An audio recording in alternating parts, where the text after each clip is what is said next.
Free classes आपको RAC के मतलब दी जा रही हैं। तो आज मैं आपको बताऊंगा स्प्लिट एसी के बारे में। स्प्लिट एसी दो मेजर पार्ट्स पर मुश्तमिल होता है, इंडोर या कूलिंग कॉयल, आउटडोर या हीटिंग कॉयल या कंडेंसर भी उसे कहते हैं।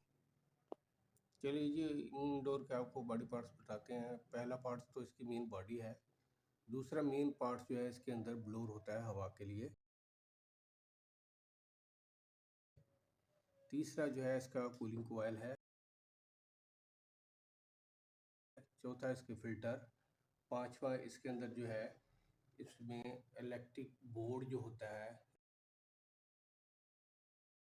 इसको कंट्रोल करने के लिए पूरा वो। छठा जो है इसमें कूलिंग कॉयल होता है। सातवां जो है इसके अंदर कूलिंग सेंसर है, कॉयल सेंसर भी जिसे कहते हैं।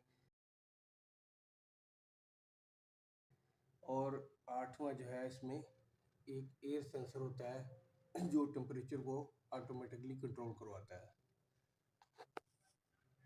तो नेक्स्ट जो है इसकी ग्रिल है जी, ये हवा को मूवमेंट देने में मदद देती है।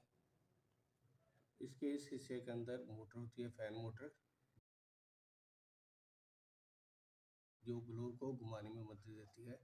और उसके ऊपर टॉप पे ये आ जाते हैं फिल्टर जो हवा को क्लीन करने के लिए, डस्ट को कंट्रोल करने के लिए इस्तेमाल किए जाते हैं। तो ये स्प्लिट एसी का दूसरा बड़ा मेजर पार्ट्स है जिसे आउटडोर या कंडेंसर भी कहते हैं। चलिए इसको ओपन करके दिखाते हैं आपको कि इसके अंदर कौन कौन से पार्ट्स होते हैं।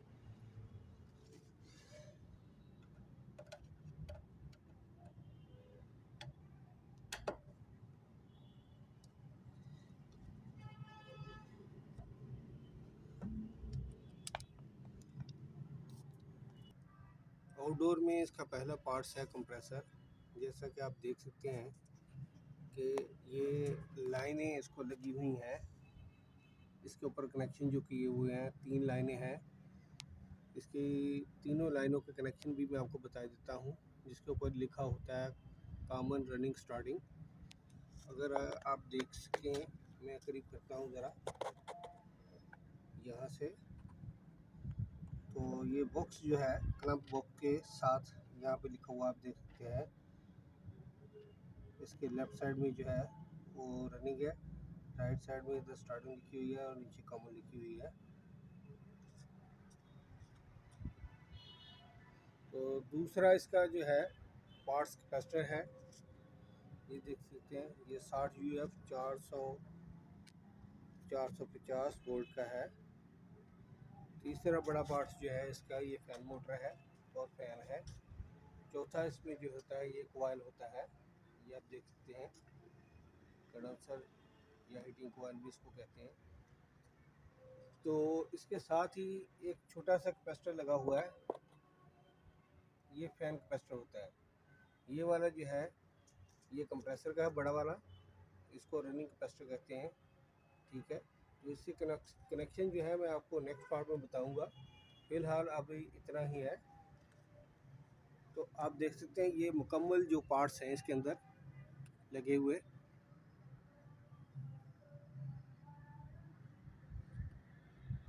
तो यही कुछ होता है आउटडोर में, बस इतना ही है। दूसरी एसी की दूसरी किस्म जो है डीसी इन्वर्टर है। अगर वो होगा तो उसमें जो है एक बोर्ड भी लगा होगा, किट बोर्ड लगा होगा, कंट्रोलर लगा होगा। तो किसी एसी में जो है यहाँ पे कंडक्टर भी लगे होते हैं। ये जगह में सेम कैपेसिटर के साथ ही जो है कंडक्टर लगे होते हैं। ये एक नॉर्मल एसी है, तो इसमें सेफ्टी वगैरह नहीं है, इतनी सेफ्टी का कोई सिलसिला नहीं है। तो इसके अंदर आप अगर थोड़ा सा गौर करेंगे, देखेंगे, तो यहाँ पे आपको ये बैक साइड में एक फ़िल्टर नज़र आ रहा है जो कि गैस को साफ़ रखता है और उसकी नमी को कंट्रोल करता है। तो इस आउटडोर का मेजर काम जो है मैं वो आपको बता देता हूँ कि आप देख सकते हैं कि ये कंडेंसर जो है इसके अंदर पाइप लाइनें लगी हुई हैं, पाइप बिछे हुए हैं। ये पूरे पाइप जो है ये गर्मी निकालने का, हीट निकालने का काम करते हैं। तो ये जब नीचे से रूम से जो गैस आती है वापस रिटर्न होके ये सेक्शन लाइन से इस पाइप से जब ये आती है तो नीचे से ये गर्म होती है, यानी रूम टेम्परेचर जो है उसको डाउन करने के लिए ये गैस जो है यूज़ जो हो रही है वो वहाँ से वापस यहाँ इस लाइन से आती है, और इस लाइन से होती हुई अंदर जो कंप्रेसर लगा हुआ है उसके अंदर जाके ये कंडेंसर के अंदर सर्कल करती है यहाँ से।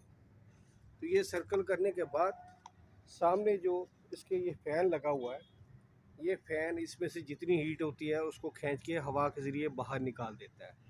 जब हवा के ज़रिए उसकी हीट को बाहर निकाल देता है तो गैस वापस ठंडी होके जो है वो कंप्रेसर के आउटपुट टर्मिनल से निकल के ये डिस्चार्ज लाइन से वापस जो है ये वाली ब्रिक लाइन जो है, ये आप देख सकते हैं 1/4 का पाइप जो लगा हुआ है, यहाँ से फिर वो वापस नीचे इंडोर में चली जाती है। और वही सर्कुलेशन जो रूटीन के साथ ये चलती रहती है। यहाँ से गैस ठंडी होकर नीचे जाती है और नीचे से गर्म वापस ऊपर आती है। ये रिसाइकलिंग जो होती है यही रेफ्रिजरेशन का अमल है, यही इसकी जो है ना आप कह लें कि थ्योरी है पूरी की पूरी। साथ ही ये चार्जिंग लाइन लगी हुई है इनपुट इसकी रिफिलिंग करने के लिए गैस। तो ये इसकी पाइपलाइन जो है ये नीचे जा रही है, ये इंडोर को जो मैंने पहले आपको दिखाई थी उसको जाके कनेक्ट होती है। आज के लिए इतना काफ़ी है, नेक्स्ट चैप्टर के लिए मुझे इजाज़त दीजिए। बहुत बहुत शुक्रिया। अल्लाह हाफिज़। अपना ख्याल रखिएगा, बच्चों का ख्याल रखिएगा।